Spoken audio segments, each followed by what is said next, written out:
Our first palpation will be the carotid artery, located lateral to the trachea. You will palpate this location by using your index and middle finger and palpating along the highlighted X. For this next palpation, I will be palpating the radial artery, highlighted with the X on the radial side of the wrist. Now for this palpation, we will be determining resting beats per minute, so I will be holding for 15 seconds and multiplying by 4.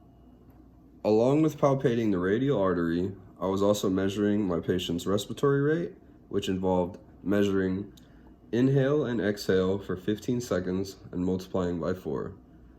The results for each included a resting BPM of 68 beats per minute and a respiratory rate of 20 breaths per minute.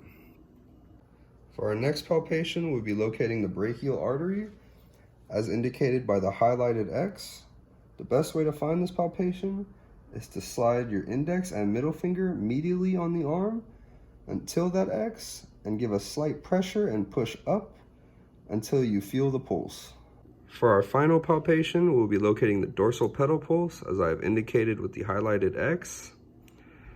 The best way to find this pulse is to locate the extensor hallucis longus tendon, responsible for moving the big toe.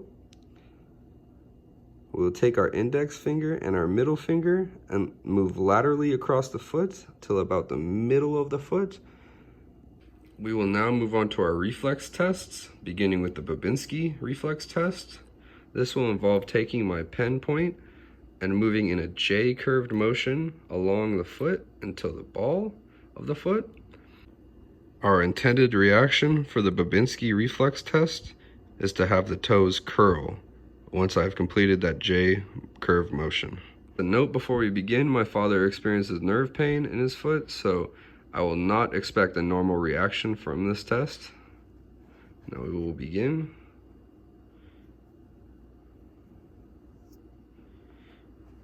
As expected, we did not get a normal reaction from this test. Our next reflex test involves the patellar tendon, located inferior to the kneecap. This test is performed by using a reflex hammer, or in this case, the head of my scissors, and briskly tapping the highlighted X. And an intended reaction would be for the leg to extend somewhat, and an abnormal reaction would be the leg to have no movement. We will now begin the test. I will briefly tap.